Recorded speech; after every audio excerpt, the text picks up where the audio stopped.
नमस्कार, मी गुरुप्रसाद जाधव आणि पुढारी न्यूजवरती आता वेळ झाली आहे ती चर्चेचा धुरळा उडवण्याची। बीडमध्ये जे घडतंय त्याकडे आता केवळ संतोष देशमुख यांना त्यांच्या कुटुंबियांना न्याय मिळावा इथवर मर्यादित आपल्याला बघता येणार नाही। तितक्या मर्यादित चौकटीमध्ये त्याकडे आपण आता बघू शकत नाही आहोत। यंत्रणेवरती काही गंभीर शंका, काही प्रश्न उपस्थित झालेत। ती यंत्रणा ज्यांच्या इशाऱ्यावरती राबते त्यांच्याकडे संशयाची सुई वळली आहे आणि त्यामुळे त्यावर आता तुम्हा आम्हाला गांभीर्याने बोलावंच लागेल। बीडच्या खासदारांनी गंभीर आरोप केलाय, तो म्हणजे वाल्मिक कराड ज्या गाडीनं आला ती गाडी राज्याच्या उपमुख्यमंत्र्यांच्या ताफ्यामध्ये होती जेव्हा ते बीडला गेले होते। दुसरीकडे एक आमदार असा आरोप करतायत की वाल्मिकसाठी तुरुंगामध्ये बेड आणले गेले। यावरती स्पष्टीकरण आलं असलं तरी सुद्धा प्रश्न हा पडतोय की यावरती योगायोग म्हणून तुम्ही आम्ही कुठपर्यंत बघायचं आणि म्हणूनच बोलावं लागेल की आरोपींवरती कोणाचा वरदहस्त आहे आणि याच विषयावरती आहे आज आपला चर्चेचा धुरळा।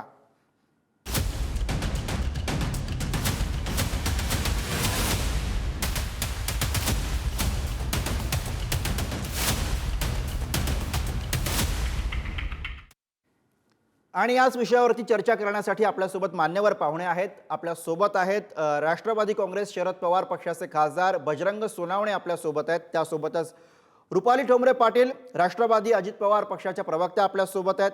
अंजली दमानिया सामाजिक कार्यकर्त्या आपल्यासोबत आहेत आणि त्यासोबतच सुधाकर सुराडकर माजी पोलीस अधिकारी आपल्यासोबत या चर्चेमध्ये आहेत। काही महत्त्वाचे मुद्दे ज्याच्याविषयी आपल्याला प्रामुख्याने या सगळ्या चर्चेमध्ये बोलायचं आहे।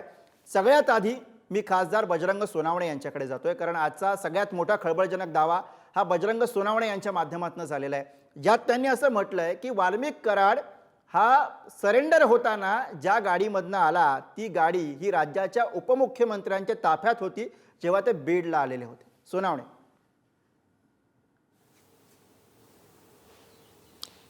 मी मगाशी बोलताना सांगितलेलं, मी जे आहे ते ज्या गाडीतून तो सिलेंडर होताना ज्या गाडीतून CID कार्यालयाला आले गेले त्यावेळी जी गाडी होती ती MS 23 BG 2231 नंबरची त्या गाडीतून आले। तिथे एक मीडिया आणि तिथल्या गाडीच्या मालकाला विचारलं की ही गाडी तुमची काय, ह्या गाडीतून आले? त्यांनी म्हणले नाही नाही नाही। तर ती मीडियाचा प्रतिनिधी म्हणत होता की नाही, ह्याच गाडीतून आले, मी बघतोय तुम्ही खोटं का बोलताय, अशी प्रतिक्रिया मी ती न्यूजलाच बघितली आपल्या माध्यमातून।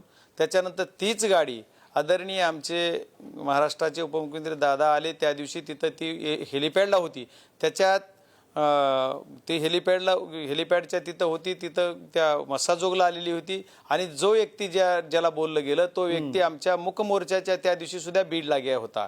म्हणजे अशा प्रकारच्या घटनाशी ह्या घटनाक्रम आहे। तर या सर्व गोष्टी करत असताना या पोलीस यंत्रणा, मग हे जे लोक आहेत, माझा म्हणण्याचा उद्देश की हे जी लोक आहेत हे लोक या आरोपीच्या संपर्कात होते का पहिल्या दिवसापासून? मग या आरोपीच्या संपर्कात होते तर पोलीस यांना का पकडत नाहीत? बरोबर आहे, बरोबर आहे। आणि हाच पोलिसांना माहित का नव्हतं? बजरंग सोनावणे, मी रुपाली ठोंबरे यांच्याकडे जातोय। बरोबर आहे, शरणागती एक मिनिट, शरणागती ज्यावेळेस त्यांनी पत्कारली त्यावेळेस सुद्धा तिथं जवळपास 5-50 लोक जमले। मग 5-50 लोक अचानक थोडे जमतेत? या आरोपींना 12:20 व्हिडिओ शूट करून टाकलाय। मग तो व्हिडिओ कुठून शूट केला, कुठल्या घरातून शूट केला, याचा तपास पोलीस यंत्रणेने दिला पाहिजे असं माझं म्हणणं आहे। बरोबर आहे। मी रुपाली ठोंबरे यांच्याकडे जातो उत्तरासाठी। अतिशय गंभीर स्वरूपाचा हा आरोप आहे। राज्याच्या उपमुख्यमंत्र्यांच्या ताफ्यामध्ये जी गाडी आहे तीच वाल्मिक कराडला CIDच्या सरेंडरसाठी घेऊन आली असा दावा एक खासदार करतायत। हा एक त्यातला मुद्दा।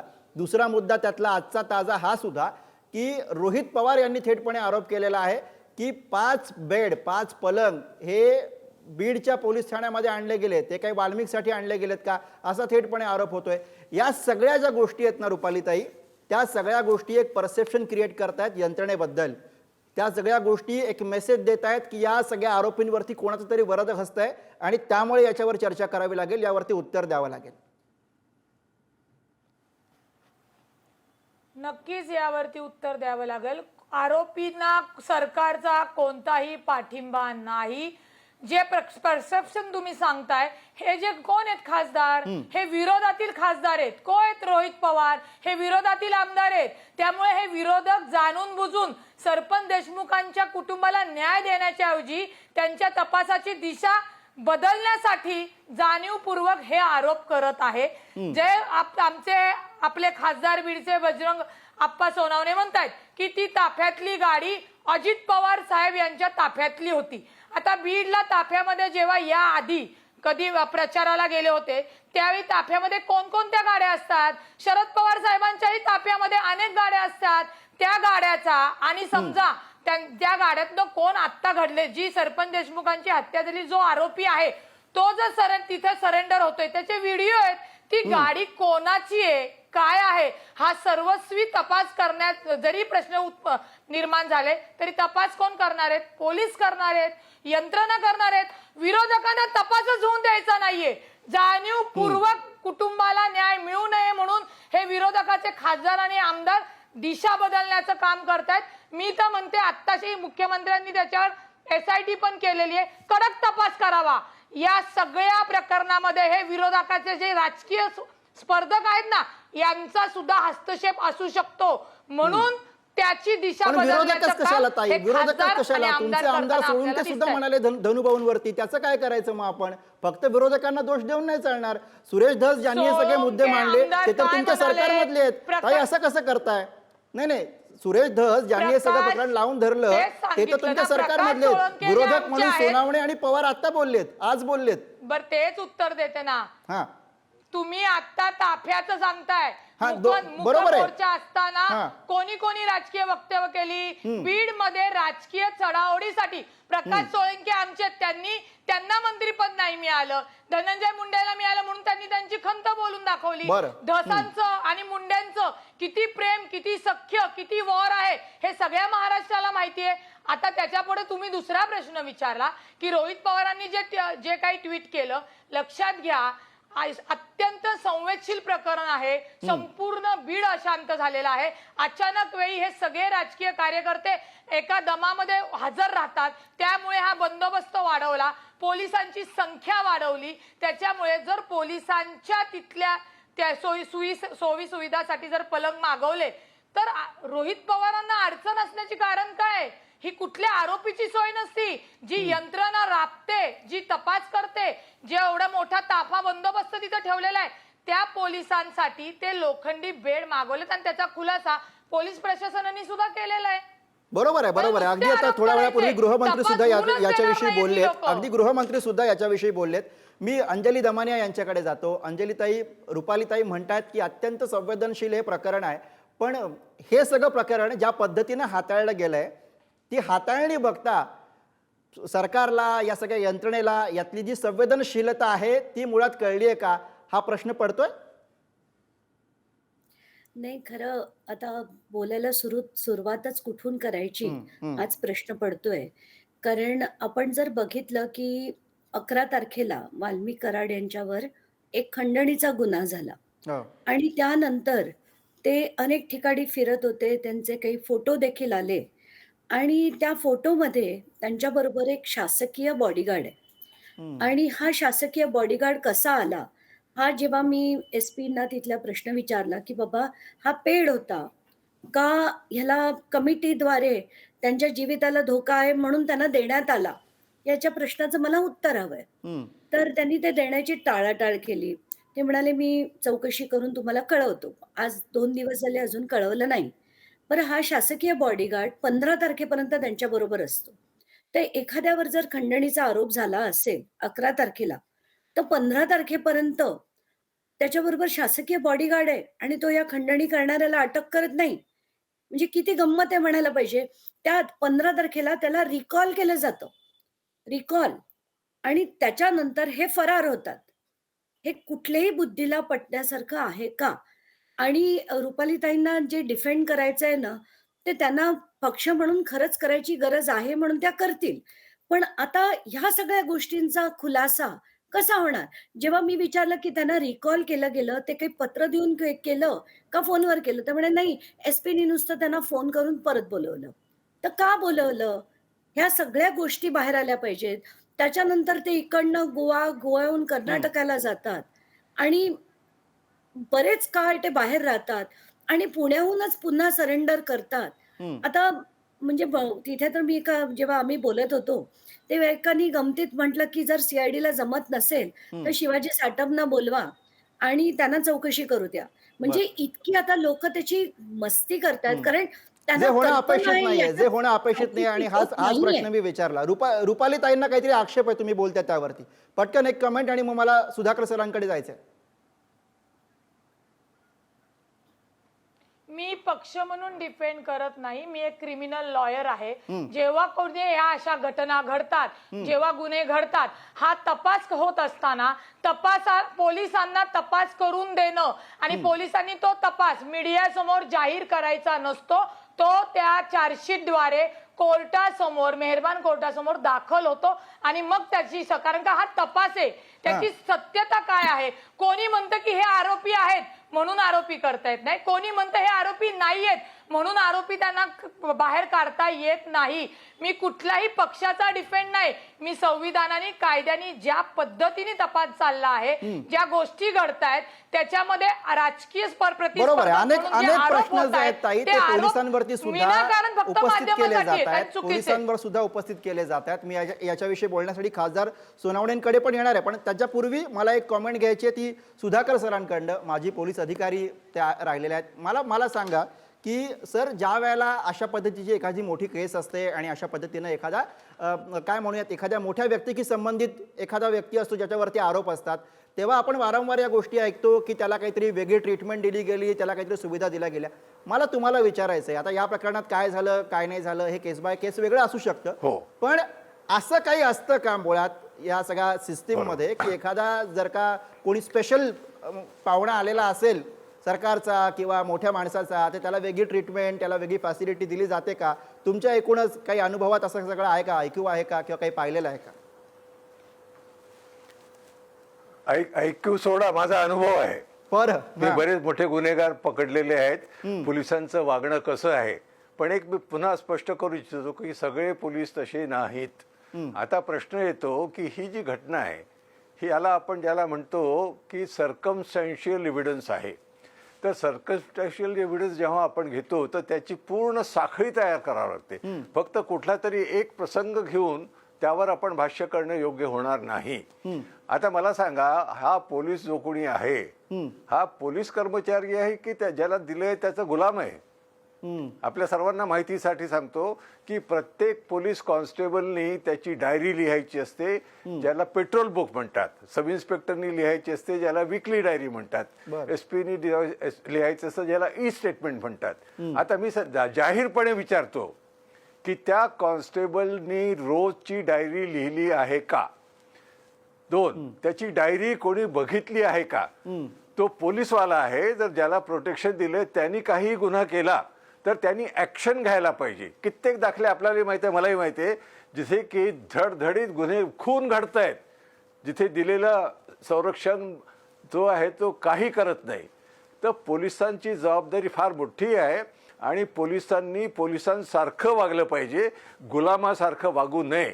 दुसरं काय होतं की जेव्हा प्रतिष्ठित आणि मोठे राजकीय पुढारी वगैरे यांच्याशी संबंधित लोक येतात, बहुतेक पोलीसवाले दडपणाखाली काम करतात आणि मोर लॉयल दॅन द किंग अशा तऱ्हेचं त्यांचं वागणं असतं. बेड आणि पलंग वगैरे आणलं जाणं, या गोष्टी जेलमध्ये नॉर्मल पाठवलं. सुधाकर सर, या गोष्टी नॉर्मल आहेत, त्याच्या पलीकडची काही व्यवस्था असू शकते? नाही, हे नॉर्मल नाहीत. कारण जे ड्युटीवर आहेत त्यांना जागा राहायचं आहे. तिथे काही झोपायला पोलीसवाले आलेले नाहीयेत. आणि जिथे झोपायला ज्यांची झोपायची वेळ ते जाऊ शकतात ना. तिथे कशाला पाहिजे त्यांना? आणि किती लोक झोपतात? आता मी कित्येक ठिकाणी बघतो पोलीसवाले आपल्या सोयीप्रमाणे बरेचदा घेतात. पोलिसांवरच नियंत्रण आणण्याची आज गरज आलेली आहे. पोलीस हे गुलाम व्हायला नको, ज्याला सिक्युरिटी दिली आहे. तर बरेचदा ते गुलामासारखे वागतात आणि सवलती देताना मग वाटेल तसं मखलाशी करतात. मी म्हणेन की आज गरज आहे सर्वीकडे आता पारदर्शकता हवी. पारदर्शकतेची गरज हवी आहे. मी खासदार सोनवणेंकडे जातो. तुम्ही जे म्हणलात ना सुधाकर सर, ते महत्वाचं आहे. मी त्यांच्याकडे जातो.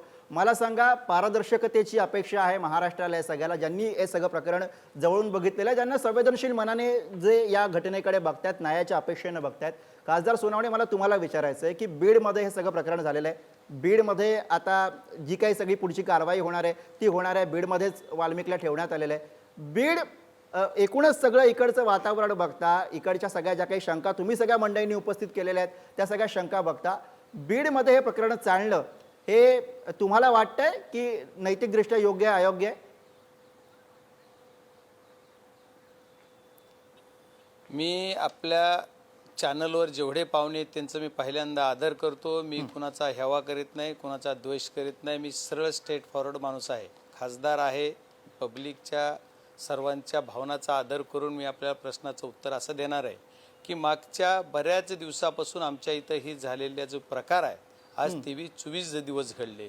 आम्हाला हे संवेदनशील प्रकरण याच्यासाठी आहे की आमच्या कुटुंबातला जो धनंजय देशमुख यांचा मर्डर झाला आहे त्याला असं टॉर्चर करू मारलंय, ज्याच्या मनामध्ये ज्याला हृदय म्हणतात त्याला हृदयाला वेदना देणारी घटना आहे. याच्या जो कुणी राजकारण करेल त्याला तो लकलाप. मी राजकीय कधी कुणाला बोलत नाही, राजकीय टीका टिप्पणी करत नाहीये. मी माझ्या याच्यामध्ये सुद्धा पहिल्यांदा असं सांगितलं की आदरणीय माननीय आमचे महाराष्ट्राचे उपमुख्यमंत्री अजितदादा आले त्या दिवशी सुद्धा तो तिथे एकटी होता, त्यांच्या तापेत सुद्धा ती गाडी होती. माझं म्हणणं असं आहे की हा व्यक्ती पाळत ठेवतोय का सगळ्यावर, मग हा व्यक्तीच तिथं न्याय नेऊन सोडायला होता. मग ही मारेकरी असताना सुद्धा मारताना सुद्धा हा होता का, तर ह्याला सह आरोपी करा, ही माझी मागणी आहे. याच्यात मी अलिगेशन दादावर करत नाही, कुठल्या पक्षावर करत नाही, मी पक्षाचा घटक म्हणून बोलत नाहीये. या माझ्या बीड जिल्ह्यामधली ही घटना आहे आणि ही घटना जी आहे ती केज तालुक्यातील आहे, जो माझा होम पिच आहे. एवढंच नाही तर चिंचोली जिल्हा परिषद गटात हे माझा जो गाव आहे, ज्या गटाचं प्रतिनिधित्व मी गेली 7 वर्षे जिल्हा परिषदेचा सदस्य म्हणून केलं होतं. म्हणून हे गाव माझ्याशी खूप निगडीत आहे. माझ्या घर ऑलरेडी त्या गावात तालुक्यात आहे. त्याच्यामुळं मला संवेदनशीलता एवढी आहे, या प्रकरणाच्या मुळाशी जाऊन मारेकऱ्याला फाशी झाली पाहिजे असं म्हणून फक्त चालणार नाही, तर मारेकरी पकडले पाहिजेत आणि न्यायदेवतेनं सुद्धा पारदर्शकपणे, न्यायदेवता काम चांगलं करेल पण ही पोलीस यंत्रणा आहे हे पारदर्शनं. आता आमचे पोलीस अधिकारी ती एवढं चांगलं बोलले, मला त्यांचं कौतुक आहे. हे जे सगळं दमानीताई सुद्धा एवढे दिवस झाला आमच्या प्रकरणासाठी न्यायासाठी झटतायत, ते सामाजिक सेवकाचं काम करतात समाजसेवक म्हणून, तर त्यांचं एवढं सर्वांचं कौतुक आहे. याच्यात राजकारण मला तर नक्कीच करायचं नाही. राजकारण हा माझा धंदा जिथं आहे तिथं आहे. या प्रकरणात आमच्या घरातला विषय आहे. या प्रकरणामध्ये आमच्या म्हणूनच तुम्हाला प्रश्न विचारतोय की जे तुमचं होम पिच आहे ना, ते होम पिच सगळ्या गुन्हेगारांचं, त्या सगळ्या आरोपींचं सुद्धा आहे. म्हणून मी विचारतोय तुम्हाला की या होम पिचवरच तुम्हाला ही सगळी सुनावणी आणि चौकशी हवी आहे का? बोलतोय उत्तराकडेच येतोय मी. माझं म्हणणं असं आहे की मी या सगळ्या प्रकरणाची जर विचार केला तर पोलीस यंत्रणाची जी संशयास्पद वातावरण निर्माण झालंय. आता माननीय मुख्यमंत्री महोदयांनी सांगितलं की मी SITची नियुक्ती करतो, त्याचं पण GR काल आलेला आहे. SITची नियुक्ती झाली, पण SIT मध्ये सदस्य कोण आहेत? जी ही आरोपी आहे, या आरोपींनीच ज्याला पदस्थापना द्यायसाठी सांगितलेलं आहे त्यांनीच ज्या पदावर त्यांना बसविलेलं आहे, गुन्हा शाखेला बसविले म्हणजे LCBला याला जी बसवलेले लोक आहेत, हे जे मलिदेदार पदावर बसलेले लोक हेच त्या SITत आलेत. What is the reason? महाराष्ट्रातल्या जनतेने, बीड जिल्ह्यातल्या जनतेने काय त्याच्यावर भरोसा ठेवा? माझी याच्यासाठी अशी मागणी आहे की हे प्रकरण आमचं बीड जिल्ह्यात नव्हे, महाराष्ट्रात नाही, महाराष्ट्राच्या बाहेर कुठेतरी चालवा, तरच खऱ्या अर्थाने न्याय मिळेल. तेलंगणा, कर्नाटक इकडे कुठल्या बाजूच्या एखाद्या स्टेटमध्ये चालवा याला, तर आम्हाला न्याय मिळेल. बीड जिल्ह्यात आणि महाराष्ट्रात सुद्धा कुठं नाहीये. कारण माझा असं म्हणणं आहे की आज माझ्या संतोष देशमुख यांचा बंधू जो आहे धनंजय देशमुख यांनी SP ला काल पत्र दिलंय. तो काल CID कार्यालयात गेला तर तिथं सुद्धा एक कार्यकर्ता येतो आणि ते कार्यकर्ता त्याला दमदाटी करतो, तू इथं कसा आला? मग तोच SITच्या इथं कुठं नोंद नाही, CIDच्या कार्यालयाच्या तिथं त्याची कुठं नोंद नाही. एक त्यांनी रजिस्टर ठेवलेला आहे, त्या रजिस्टरमध्ये सुद्धा त्या माणसाची नोंद न होता तो डायरेक्ट आरोपीपर्यंत कसा येतो? आणि हे सगळे मुद्द्यात मी रुपालीताईंकडे जातो. रुपालीताई, बरोबर आहे, खासदार सुनावणे, मी त्यांना विचारतो, रुपालीताई, जी मागणी खासदार साहेब करतायत तुम्ही सहमत आहात का? अर्थात सगळ्यांची अपेक्षा न्यायाची आहे, न्याय मिळावा ही सगळ्यांची मूळ मागणी आहे. खासदार साहेब, हीच मूळ मागणी आहे. आणि एक लक्षात घ्या, सरपंच देशमुखांनी ज्यांनी त्यांची हत्या केली त्या एकही गुन्हेगाराला सोडणार नाही, हे मुख्यमंत्री साहेब, उपमुख्यमंत्री साहेब पहिल्यापासून सांगतायत. आता सातत्याने बजरंग अप्पा जे काही प्रश्न निर्माण करतायत, मला वाटतं मधल्या काळामध्ये तुम्हाला आठवेल की अंजली दमानिया त्यांना एक फोन आला की ज्या मारेकरी आहेत, जे फरार आहेत, त्यातले 3 जण मेले आहेत, असा त्यांना कॉल आला. त्याच्यावर पोलिसांनी उत्तर दिलं की अशी कोणतीही आमच्याकडे नाही. पोलिसांनी अंजली त्यांना एक नोटीस पाठवली. मी पुन्हा सांगते की तुम्ही आरोप करताय की आता समजा धनंजय देशमुख तिथे त्यांचे जे बंधू आहेत गेले, त्यांना कोण भेटलं, तिथे येणाऱ्या जाणाऱ्यांच्या त्या डायऱ्या मेंटेन आहेत का नाहीत, आणि 100% त्या डायऱ्या मेंटेन असणार. हे असताना धनंजय देशमुख भाऊ जे आहेत, ज्यांची हत्या झाली त्यांचे बंधू, ते तिथे जे काही त्यांचं निवेदन द्यायला गेले असतील, त्यांना कोण भेटलं नाही भेटले, तिथेच तातडीने त्यांनी तिथं हे सगळं सीसीटीव्ही तर असेल पोलीस बीडच्या बाहेर हे प्रकरण चालवलं जावं का? तिथं तातडीने तक्रार करू शकतात. बजरंग अप्पा जे म्हणतायत बीडच्या बाहेर हे प्रकरण चालवलं जावं का, हा एवढाच प्रश्न होता. एक लक्षात घ्या, हा, बजरंग अप्पा काही म्हणू शकतात. कायद्यामध्ये जे जे शक्य आहे, ज्या ज्या गोष्टी होणार त्याच होणार आहेत. उद्या जरी ते म्हणले, जास्तीत जास्त सगळ्यात लक्षात घ्या, ज्युडिक्सेशन ठरलेलं असतं कायद्याने. त्याच्यामुळे जिथे गुन्हा ठरला तिथे तपास होणार, पंचनामा होणार, साक्षी होणार, आणि त्याच्यानंतर बीड नंतर जो हायकोर्टामध्ये विषय असतो तिथे जातात. असं कुणीही काही म्हणलं म्हणून असे प्रकरण बाहेर नेता येत नाही. कायद्याच्या दृष्टीने सांगते मी, कायद्यामध्ये मला सुधाकर सरांना याच्यावरती प्रश्न विचारायचा आहे. सुधाकर सर, CID ची टीम तपास करते. आतापर्यंत मला वाटतं 24-25 दिवस झालेले आहेत, या सगळ्यांचा शोध लागत नाहीये. 3 जे मुख्य या खून प्रकरणातले आरोपी आहेत ते पकडले गेलेले नाहीयेत. खंडणी प्रकरणातला आरोपी वाल्मिक कराड शरण आलेला आहे, त्याला काही अटक झालेली नाहीये. मग याच्याकडे काय बघायचं तुम्ही? याच्याकडे या सगळ्या सिस्टीमचं, यंत्रणेचं, पोलिसांचं, CID फेल्युअर म्हणून बघता की हे आरोपीच मुळात इतके चतुर, इतके चपळ आहेत की त्याच्यामुळे ते सापडत नाहीयेत, असा याचा अर्थ काढायचा? यात आपल्याला संपूर्ण सकस विचार करावा लागेल, पोलीस यंत्रणेचा आणि कोर्टाचा, सर्वच गोष्टीचा विचार करावा लागेल. जसं खासदार म्हणाले तसं ही केस बाहेर चालवायला काही हरकत नाही. आपल्याला जर माहीत असेल तर गुजरातमधल्या केस महाराष्ट्रात चाललेल्या आहेत. तर तपास कुठेही देता येतो, कारण जिथे तपासावर दडपण येऊ शकतं, साक्षीदार हे करत असतील, घाबरत असतील वगैरे, बरेचसे त्याला कारण आहेत. दुसरं एक सर्वात महत्त्वाचं जे आहे की आरोपी जे आहे, संशयित जे आहेत, यांचं संपूर्ण वर्तन हे तपासलं पाहिजे. गुन्हा घडल्याच्या आधीचं त्यांचं वर्तन, गुन्हा घडल्याच्या नंतरचं वर्तन पळून जाणं हा देखील कंडक्ट दाखवतो आणि ह्या कायद्याने ग्राह्य आहे, ॲडमिसिबल आहे. ते इथे काय आहे ना की आपण बरेचसे लोक जेव्हा चर्चा करतो त्यांना माहितीच नसते प्रोसिजरची, वर्किंगची, इन्व्हेस्टिगेशनची, तपासाची, ट्रायलची. तर हे जे सर्व गोष्टी आहेत त्याचा संपूर्ण तपास व्हायला पाहिजे. संपूर्ण बरेचसे काही कड्या दिसत आहेत आपल्याला, पण त्या कड्यांची साखळी कोण करणार? बरोबर आहे. त्यामुळे हे सगळे बिंदू आहेत. अगदी मी शेवटाकडे साखळी निर्माण झाली, एकदा साखळी निर्माण झाली की मग निष्कर्ष आपल्याला काढता येतो आणि मग आपण ठामपणे म्हणू शकतो. बरोबर आहे. आणि या निष्कर्षाची खऱ्या अर्थानं आज या महाराष्ट्राला प्रतीक्षा आहे. कारण हे एक प्रकरण संतोष देशमुख यांना न्याय, त्यांच्या कुटुंबियांना न्याय, इथवरती याकडे मर्यादित आपल्याला बघून चालणार नाही, कारण तसं शक्य नाही. कारण इथं ही जी सगळी यंत्रणा आहे त्या यंत्रणेविषयी, सिस्टीमविषयी जे प्रश्न उपस्थित झालेले आहेत त्या प्रश्नांची उत्तरं सुद्धा सर्वसामान्यांना, न्यायावरती ज्यांचा विश्वास आहे त्या प्रत्येकाला मिळण्याची गरज आहे. आणि त्या दृष्टिकोनातून हे प्रकरण हाताळलं गेलं पाहिजे, ही या सगळ्या महाराष्ट्राची मागणी आहे. धन्यवाद या सगळ्या मान्यवर पाहुण्यांनी या चर्चेमध्ये सहभाग घेतला आणि आपला बहुमूल्य वेळ दिला, त्यासाठी धन्यवाद. चर्चेच्या या धुरळ्यामध्ये आज आपण इथेच थांबतोय. बघत राहा पुढारी न्यूज.